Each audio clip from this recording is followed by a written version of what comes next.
Frank Lweni gemanya era ng'osinzidde wano ku Uganda empya ate gwe omupya yakajja nkusaba osubscribing wansi awo wabeerawo akadde okakirikinge okusobola okumanya amawulire amapya agabagazze. Dr. Jose Chameleone ayatulidde Bebe Cool ku nsonga z'okumanyira abayimbi era nga ze si musanyufu. Mbaleetedde audio ng'ayogera olunaku olw'ejjo. Dr. Jose Chameleone yabadde ku interview emu ne NBS Kalakata n'agamba nti Bebe Cool ayitiriza nnyo okumanyira abayimbi era yamulangidde ebintu bingi na bingi bye yamubuulidde by'ayina okukola ku nsonga z'okumanyira abayimbi. Yagambye ye ekisooka si grade ye ate ne bato gy'agamba nti bateekewo bato tasobola gikola naye lwa nsonga yeetaaga kukola n'abaana bato n'olw'ensonga nti music gwayimba w'abaana bato era music gwayimba talina kyayamba Uganda, talina kyayongera ku Uganda. Ne bw'alekerawo n'ataddamu kuyimba talina music kyayamba Uganda. Njagala mubawe muwulire nga yeeyogerera, njagala mubawe. Munonooza n'ebitali byammwe. Video shoot tuli mu gishootinga ne Ziga Pictures ne management ya timu yange empya Nkyala Bijou Fortunate. Ebintu sofa bitambula bulungi. Mukulu munno we mu ndongo eno omukulu Bebe Cool yavuddeyo n'ateekawo ekigambo n'ateekawo statement buli omu yamuleseeya ayinamiriza.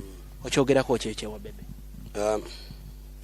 Mukulu waffe oyo kisingira ddala obukulu nti mwebaza ebigambo ebimuvaamu yakuba biina bibizimba maybe abalala bafaanaganako nga ye naye ekyogamba nti yagabye emmotoka ekyo si kipyanze gyendi kulansa ku bulamu bwange bonna n'abantu bengulidde amamotoka.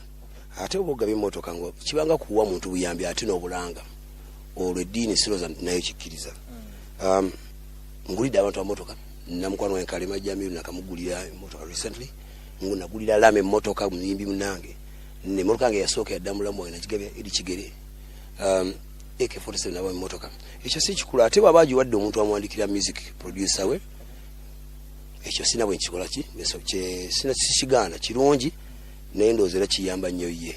Ate n'ekirala kyenjo okugamba nti kirungi kubanga kiraga nti yayize ku lwa nsonga ebbanga lyonna nemanyidde Bebe Cool tabadde musajja mugabi.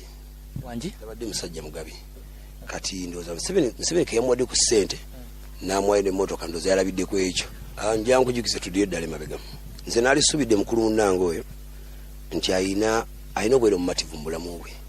Omuntu asigala nga lulumaluma bw'atyo ng'avaamu ebigambo bya fuguma aba tali confident. Nja kujukiza mu history nti Bebe Cool yennyini yagezaako okusibikira radio era yamukubako n'empi mu siriki lumu.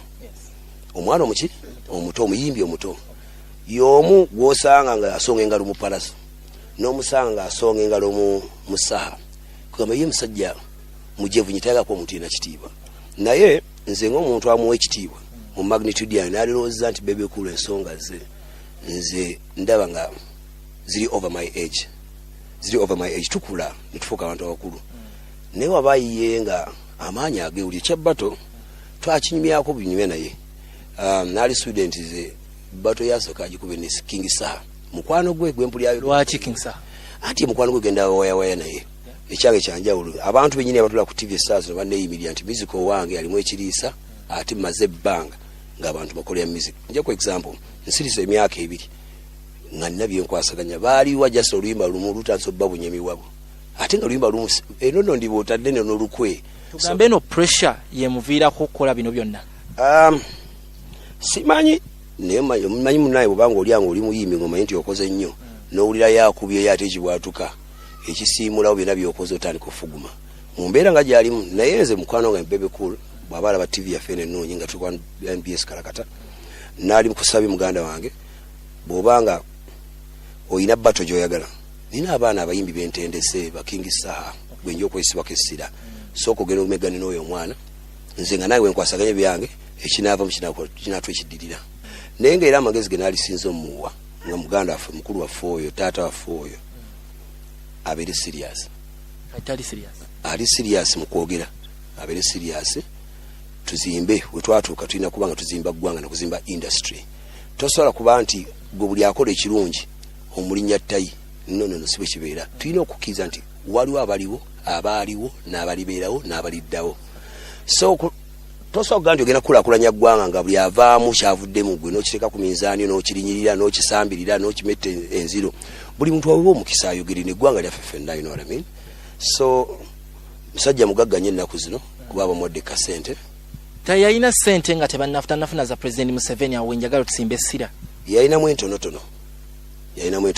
Kyebagamba nti nja nkujukize abayimbi bonna abo mulaba nabasooka okuzimba ennyumba, nabasooka okuwasa, nabasooka okufuna. Alina embaga omwaka ogujja 2021. Embaga ya kikadde. Embaga tenyuma nga muli bakadde nga mukuze. Embaga enyuma nnyo nga muli bantu bato. Zinawasa n'emyaka 27. Agenda wasanga ali 40 plus. Emyaka gyo gimanyi. Wasingo gimanya. Abulako emeka okukona 5. Kyemanyi ti musajja mukulu. Ekyo kyenjo kugamba. Sijja kuteeza myaka gyo kwasinze muzaala. Nja nkujukize case. Nga tuvude mu kwesudi aba. Omusajja byagenda linyiranyira abantu. Music waffe kennyini kyekitabo kye tuwandiika.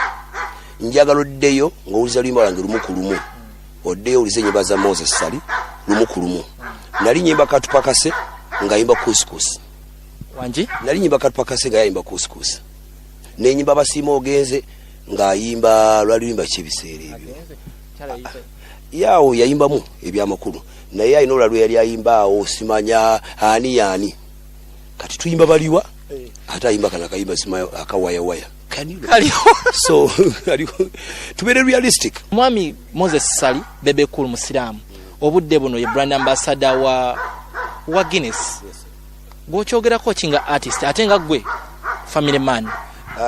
Moses Sali nkimanyi nti musajja musiraamu, ekyo nkimanyi bulungi. Naye ate mu mwaka kimanya Moses Sali nzwe nammanyira yali brand ambassador Guinness mu 1990 or 97. So yes, miaka mingi nnyo.